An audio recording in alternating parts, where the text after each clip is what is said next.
Assalamualaikum warahmatullahi wabarakatuh. Welcome to my channel. Hari ini aku akan mempresentasikan analisis saham BRI. Tugas besar pasar modal analisis saham BRI. It's me. Perkenalkan, nama aku Ahya Sanihawa, kelas manajemen Universitas Dian Nusantara. Pertama, aku akan membacakan latar belakang atau pendahuluan. Pasar modal merupakan kegiatan yang berhubungan dengan penawaran umum dan perdagangan efek perusahaan publik yang berkaitan dengan efek yang ditertibkan, serta lembaga dan profesi yang berkaitan dengan efek. Transaksi efek telah berlangsung sejak 1880, namun dilakukan tanpa organisasi resmi, sehingga catatan tentang transaksi tersebut tidak lengkap. Pada tahun 1878 terbentuknya perusahaan untuk berdagang komoditas dan sekuritas, yakni Denio dan Kov Cikal Bakal PT Perdanas. Sekitar awal abad ke-19, pemerintahan kolonial Belanda mulai membangun perkebunan secara besar-besaran di Indonesia. Sebagai salah satu sumber dana adalah dari para penabung yang punya. Para penabung tersebut terdiri dari orang Belanda, Eropa, dan lainnya yang berhasil sangat jauh lebih tinggi dari penduduk pribumi. Selanjutnya, atas dasar itulah maka pemerintah kolonial waktu itu mendirikan pasar modal. Setelah mengadakan persiapan, maka akhirnya Amsterdam Evenestenhandel mendirikan cabang yang terletak di Batavia atau Jakarta pada tanggal 14 Desember 1912. Yang menjadi penyelenggara adalah Vereniging voor die Effectenhandel, dan langsung memulai berdagang pada awal bursa ini memperjualbelikan saham dan obligasi perusahaan atau perkebunan Belanda yang beroperasi di Indonesia. Obligasi yang ditertibkan pemerintah, provinsi, dan kota praja sekitaran sana, sertifikat saham perusahaan-perusahaan Amerika yang ditertibkan oleh kantor administrasi di negara Belanda, serta efek perusahaan Belanda lainnya. Selanjutnya, masuk yang pertama, yang tadi adalah pendahuluan, yang sekarang yang pertama ialah sejarah awal BRI.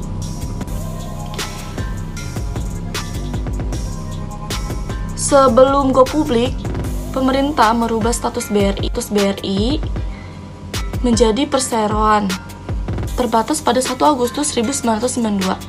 Hal ini dilakukan berdasarkan Undang-Undang Perbankan No. 7 tahun 1992 dan Peraturan Pemerintah RI No. 21 tahun 1992. Dan saat itu pemerintah Republik Indonesia masih menjadi 100% pemilik saham BRI pada 31 Oktober 2003. Bank BRI dinyatakan efektif untuk melakukan penawaran saham perdana atau menjadi perusahaan inisial public offering. Sebesar 30% saham dilepas kepada masyarakat umum. Harga perdana saham BRI waktu itu adalah Rp875.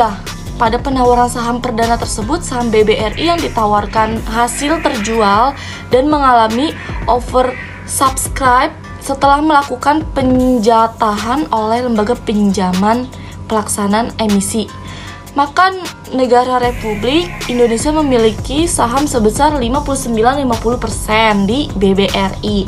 Lalu pasca IPO, saham BRI dicatatkan di Bursa Efek Indonesia atau BEI pada 10 November 2003, sehingga nama BRI menjadi PT Bank Rakyat Indonesia Persero Tbk hingga saat ini. Dalam sebuah perusahaan terbuka ada 2 jenis saham. Yang pertama adalah saham seri A atau sering juga disebut saham Dewi Warna, dan yang kedua adalah saham seri. Saham istimewa di mana pemiliknya memiliki hak-hak lebih dibanding pemilik saham lainnya. Hak tersebut yaitu pemegang saham Dwi Warna memiliki beberapa perusahaan. Yang pertama, hak untuk menyetujui pengangkatan dan pemberhentian komisaris direksi. Yang kedua, hak atas perubahan anggaran dasar. Ketiga, hak untuk menyetujui penggabungan, pelemburan, pengambilalihan, dan pemisahan perusahaan. Hal dalam mengajukan permohonan agar perusahaan dinyatakan pailit dan juga berbubar perusahaan itu yang keempat. Untuk yang saham seri A hanya ada 1 lembar dan dimiliki oleh negara. Begitupun dengan saham seri A BBRI. Sedangkan saham seri B adalah saham yang bisa diperjualbelikan kepada publik di bursa efek. Untuk selanjutnya, slide kedua ialah perkembangan fundamental BBRI. Aspek fundamental perusahaan adalah hal yang sangat penting dalam berinvestasi saham. Beberapa fundamental perusahaan tersebut diantaranya pendapatan, penyaluran kredit, dan lain-lain.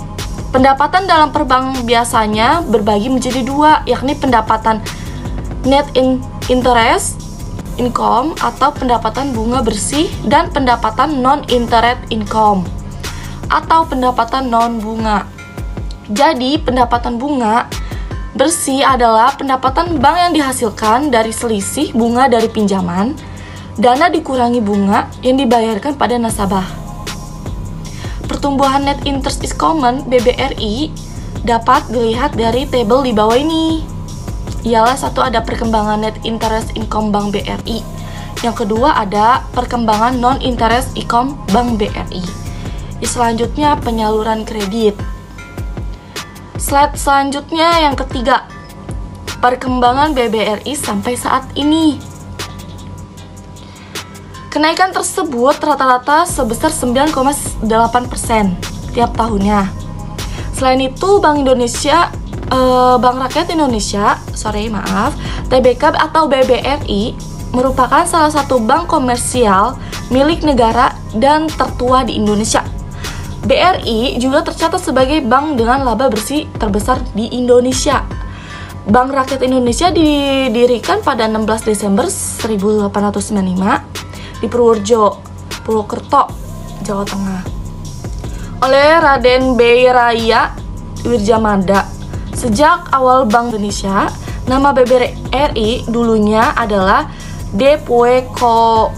Purwokerto Hub and Spark Bank, Bank der Insurance atau Bank Bantuan dan Simpanan milik kaum priai Purwokerto. Saat ini kantor pusat Bank BRI berada di Jakarta, tepatnya di gedung BBRI 1, Jalan Jenderal Sudirman 4448, dan dia juga memiliki beberapa kantor, 19 kantor wilayah, 1 kantor inspeksi pusat, 19 kantor inspeksi wilayah, 462 kantor cabang domestik, 1 kantor cabang khusus, 609 kantor cabang perbantu, 984 kantor kas, dan 5.380 BRI unit. Serta ada lagi 3.180 teras dan teras keliling. Beserta yang terakhir 3 teras kapal, bukan hanya di Indonesia. Tetapi BBRI juga mengembangkan perusahaan ke luar negeri. Saat ini BBRI memiliki 2 kantor cabang luar negeri yang berlokasi di Cayman Island dan Singapura, 2 kantor perwakilan yang berlokasi di New York dan Hong Kong. BRI juga memiliki 5 anak perusahaan, yaitu yang pertama Bank Rakyat Indonesia Agroniaga Tbk, perbankan jenisnya pemilikan saham BRI 87,23%. Yang kedua PT Bank BRI Syariah, jenis perbankan pemiliknya 99,99%. Yang ketiga PT Asuransi Jiwa Beringin Jiwa Sejahtera, jenis asuransi, pemiliknya 91,001%. Keempat, BBRI Remitage Co. Ltd Hong Kong, jenisnya Remilange, kepemilikannya 100%. Dan yang kelima, PT BRI Multi Finance Indonesia atau BRI Finance, jenisnya Multi Finance, pemilik sahamnya sebesar 99%. Untuk slide yang keempat, analisis fundamental. Analisis fundamental adalah teknik analisis yang memperhitungkan berbagai faktor seperti kinerja perusahaan, analisis bersaing usaha, analisis industri, analisis ekonomi dan pasar makro dan mikro. Dari sini dapat diketahui apakah perusahaan tersebut masih sehat atau tidak. Dari pengecekan tersebut, investor dapat mengetahui mana perusahaan yang dalam kondisi baik dan bisa dipilih untuk melakukan investasi. Manfaat analisis fundamental ada 3. 1. Mendeteksi saat yang tepat untuk masuk atau keluarnya pasar saham, artinya dapat mengetahui bagaimana kondisi ekonomi negara itu. Kedua, membantu memilih saham yang baik untuk investasi. Ketiga, mengetahui harga wajar suatu saham. Itu adalah manfaat analisis fundamental. Untuk yang selanjutnya, proses analisis fundamental. Ada perubahan siklus ekonomi dan ada juga perubahan variabel ekonomi makro. Slide yang kelima ialah analisis teknikal. Analisis teknikal adalah analisis perdagangan yang digunakan untuk mengevaluasi investasi dan mengidentifikasi peluang perdagangan dengan menganalisis tren statik yang dikumpulkan dari aktivitas perdagangan seperti pergerakan harga volume. Tujuan analisis teknikal mendeteksi naik turunnya harga saham yang bisa dideteksi melalui garis tren, pergerakan harga historis, melalui pola-pola yang terjadi, sehingga ketika analisis teknikal menyatakan bahwa harga cenderung naik, trader bisa mengambil posisi untuk dibeli. Asumsi dasar analisis teknikal ialah 1. Pergerakan harga diperkirakan terus berlanjut hingga ada bukti yang berlawanan. Kedua, untuk setiap indikasi atau penafsiran penguatan, ada indikasi atau penafsiran yang sama atau berlawanan pada pergerakan harga yang sama. Ketiga, penguatan ekstrim berpotensi melemah dan pelemahan ekstrim berpotensi menguat. Untuk yang keempat, setiap alat teknikal atau indikator tidak mempunyai kepentingan yang nyata kecuali yang berhubungan kepada pelaku pasar. Jika seorang investor bertanya sebaiknya menggunakan analisis fundamental atau analisis teknikal, maka sebaiknya investor mengkombinasikan analisis fundamental dengan analisis teknikal agar mendapatkan pemahaman lebih baik pada proses investasi suatu perusahaan. Nah, ya, selanjutnya untuk slide yang ke-6, ini adalah inti dari tugas besar yang diberikan Bapak Lutfi, tugas pasar modal, yaitu analisis saham BBRI. Pada awal pembukaan harga saham perdana BBRI adalah Rp875 dengan jumlah saham yang tercatat di BI sebesar 4.764.705.000. Kini berdasarkan data di BI, total jumlah saham Bank BRI per Januari 2022 sebanyak 151,99 miliar unit. Yang terbanyak milik Republik Indonesia 53,04% atau 80,61 miliar unit. Berikutnya masyarakat 46,65% atau 70,90 miliar unit. Saham treasury 0,30%, serta komisaris dan direksi BRI 0,01% atau bisa disebut 0,02 miliar unit.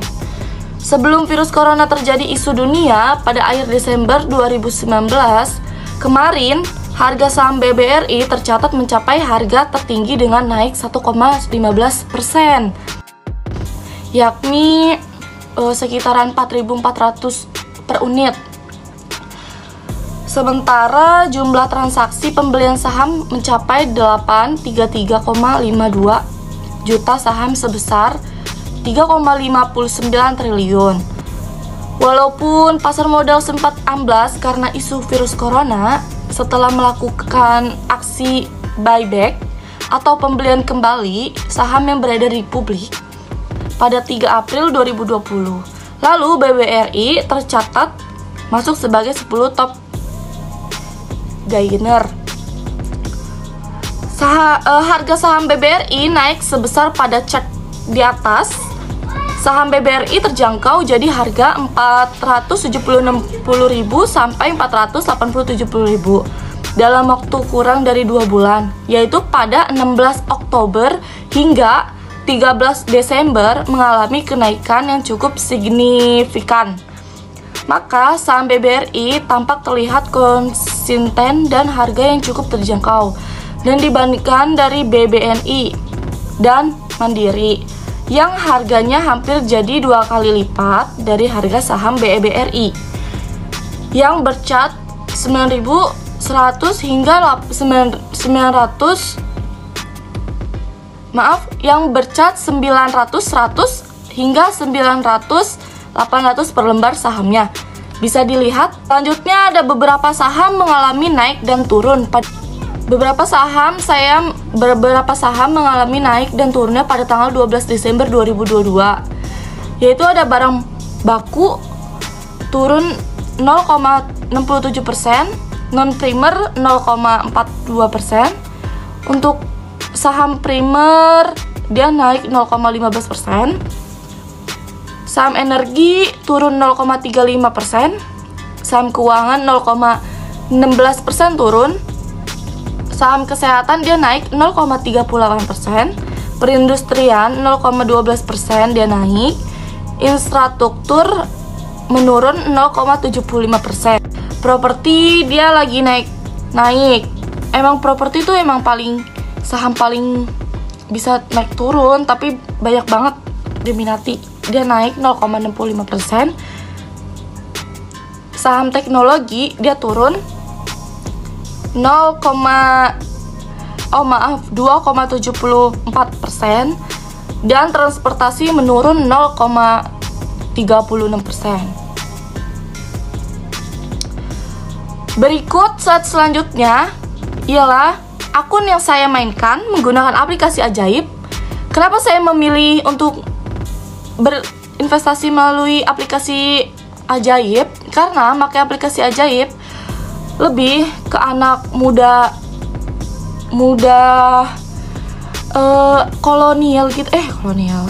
milenial, lebih ke anak milenial, terus juga mudah dipahami dan harga saham per lembarnya juga masih terjangkau. Dan saya kenapa masih menetap di saham Antam? Karena saham Antam atau bisa disebut aneka tambang stabil di bursa efek sehingga tidak perlu turun dan tidak terlalu terlihat terlalu tajam turunnya.